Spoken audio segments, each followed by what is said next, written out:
अवधूत चिंतना श्री गुरुदेव दत्त स्वामी महाराज की जय. छत्रपती शिवाजी महाराज की जय. श्री स्वामी समर्थ. आज मी आपल्याला पंचमीच्या दिवशी आपल्या मुलांच्या जिभेवर ऐन काढायचं काय महत्व आहे, पंचमी कधी आहे आणि प्रत्येक पंचमीला काढायचं काय महत्व आहे. तुम्ही म्हणणार मग वसंत पंचमी आली एकच महिन्यात एकदाच केलं, तसं नाही. प्रत्येक महिन्यामध्ये पंचमी तिथी असते.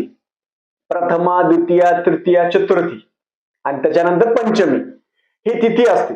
उद्या गणेश जयंती आहे, चतुर्थी आहे, मग पंचमी शुक्रवारी आहे.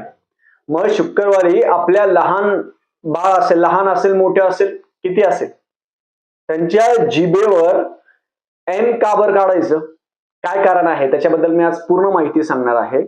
चॅनलवर पहिल्यांदा आला असेल तर अवश्य सबस्क्राईब करा, म्हणजे येणारे नवीन व्हिडिओ श्री स्वामी समर्थ महाराजांची गुरुचैत्राची आणि नवनाथ पारायणाबद्दल माहिती भेटेल. दर्भ, याला दर्भ म्हणतात. खूप जण म्हणतात दर्भस म्हणजे काय, दर्भाचं आसन. मी जे दर्भाचं आसन घेऊन त्याच्यावर बसून आपण गुरुचैत्र, नवनाथ पारायण, स्वामी चैत्र किंवा नामस्मरण. दर्भाचं आसनला खूप महत्व आहे. आणि दर्भ हे नदी किनारी किंवा ब्राह्मणाच्या घरी तुम्हाला दर्भ भेटेल.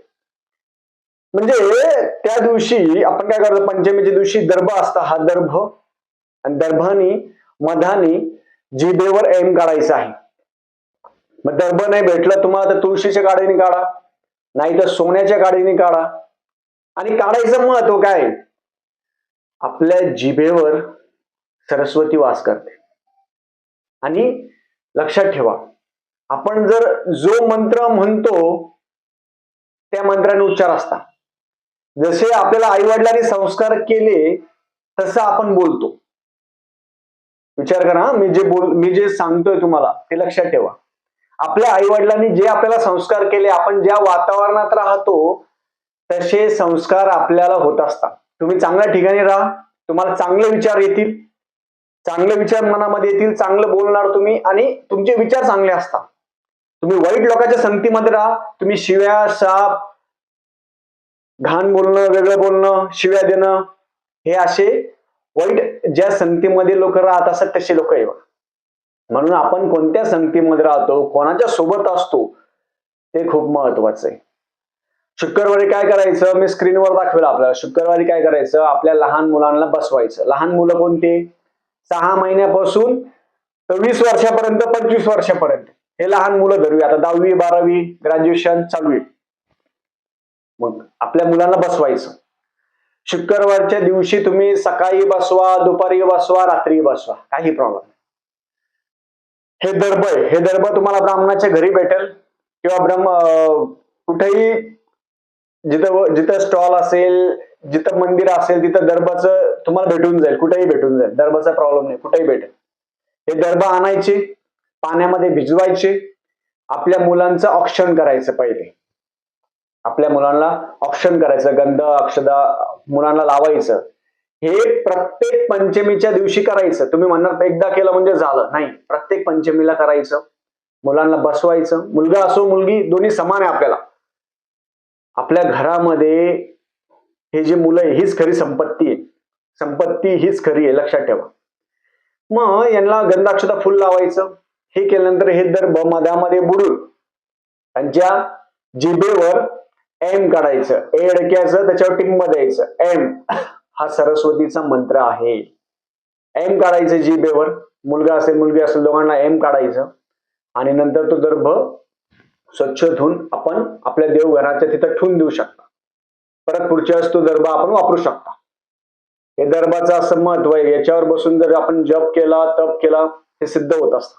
आणि या दर्भाच्या काडींनी कोणताही मंत्र आपण लिहिला तो मंत्र सिद्ध होत असतो. तुम्हाला कोणत्याही यंत्राची गरज नाही, तर तंत्राची गरज नाही, काही गरज नाही. कुंचन घ्या, यंत्र घ्या, काही गरज नाही. हे साधं आणि सोपं.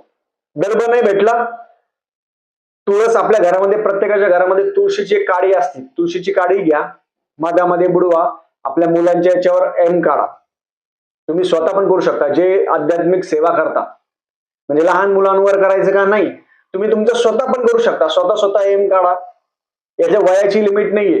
50 वर्ष, 60 वर्ष, 100 वर्षापर्यंत कोणताही व्यक्ती, स्त्री असेल पुरुष असेल, कोणीही आपल्या जिभेवर आपल्या आपल्या हाताने एम काढायचं प्रत्येक पंचमीला.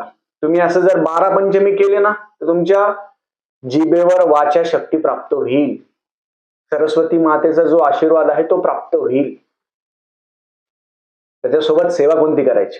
हे मुलांना काढल्यानंतर मुलांना रामरक्षा स्तोत्र, प्रज्ञावर्धन स्तोत्र, श्री सूक्त, पुरुष सूक्त, गणपती अथर्वशीर्ष, गणपती स्तोत्र हे म्हणायला लावा किंवा ओम गण गणपते नमः हे म्हणायला लावा.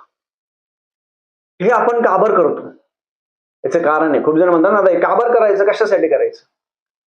हे बघा, आपल्या जीभ असते, जीभ ही 32 दातामध्ये आतमध्ये असते. लक्षात ठेवा, 32 दातामध्ये जीभ आतमध्ये असते. पण जिभेने जर आपण काही वाईट बोललो, समोरच्या माणसाला त्रास झाला तर समोरचा माणूस पूर्ण आपली 32 पाडू शकतो. एवढी ताकद या जिभेमध्ये, या वाच्यामध्ये, या वाच आपण जो बोलतो ना त्याच्यामध्ये. म्हणजे तुम्ही काही बोलणार त्याच्याने समोरचा माणसाला काय त्रास होऊ शकतो. म्हणून बोलताना कधीही विचार करून बोलावं. आपण बोलतोय विचार करून बोलावं आणि जे बोललो ते बोललो. म्हणून जास्त जास्त मंत्र असेल, सेवा असेल आणि लहान मुलांवर आपण जर हे संस्कार केले, त्यांना खूप जणांना अभ्यासामध्ये मन लागत नाही, अभ्यास करत नाही, चिडचिड करता, किरकिरी करता, त्रास देता, अति मोबाईल बघता. तर ह्या मुलांसाठी जिभेवर एम काढणं महत्वाचं आहे. त्यांनी आई वडिलांनी आपापल्या जिभेवर पहिले सुरुवात करावी, मग मुलांना काढावं. काही प्रॉब्लेम नाही. नवरा बायको असेल तर बायकोने नवऱ्याच्या याला करा, नवऱ्याने बायकोच्या जिभेवर करा. एम काढणं महत्वाचं आहे. हे प्रत्येक पंचमीला करायचं. तिथी बघायची आपल्या कॅलेंडरमध्ये आणि प्रत्येक पंचमीला एम काढायचं. त्याच्याने वाचा सिद्धी प्राप्त होते, मन शांत होतं, आपल्या शिक्षणामध्ये प्रगती होते. अभ्यास करायला लावायचा. मुलांपासून मोबाईल बंद करा, टीव्ही बंद करा आणि मुलांकडे प्रॉपर लक्ष द्या. ते कुठे जाता, काय करता, कोणाशी बोलता, कोणते मित्र आहे, आपली मुलगी असेल, मुलगा असेल, कोणाशी बोलतो, फोन कोणाला करतो, रिचार्ज कोण करता, ह्या सगळ्या गोष्टी सगळ्यांनी आपल्या आई वडिलांनी आपल्या मुलांकडे लक्ष दिलं पाहिजे. कारण की आपले मुलं हीच आपली खरी संपत्ती आहे. तुम्ही म्हणणार दादा घर आहे, बंगला आहे, हे सगळं तिथं राहणार आहे. आपले मुलं जर चांगले संस्कार त्यांना झाले तर ते मुलं कुठल्या कुठे जाऊ शकतात. आणि जर वाईट संस्कार झाले तर मुलांची अधोगती. आता मी खूप ठिकाणी बघतो, मुलं लहान मुलं असतात 8वी 9वीचे, हे सिगरेट पितात. 8वी 9वीचे मुलं सिगरेट, दारू, गांजा सगळं करतात. हे संस्कार आहे आणि त्यांचे आई वडील संस्कारी असतात. ही गोष्ट आहे, आपल्या मुलांकडे आपणच लक्ष द्यायला पाहिजे. आता आमच्या तर आई वडिलांनी कधी आमच्या सोबत आई वडील आले नव्हते. आमच्या मनाचा धाक होता आम्हाला. असा मनाचा धाक पाहिजे. आपण कोणासोबत राहतोय, कुठं काय करतोय.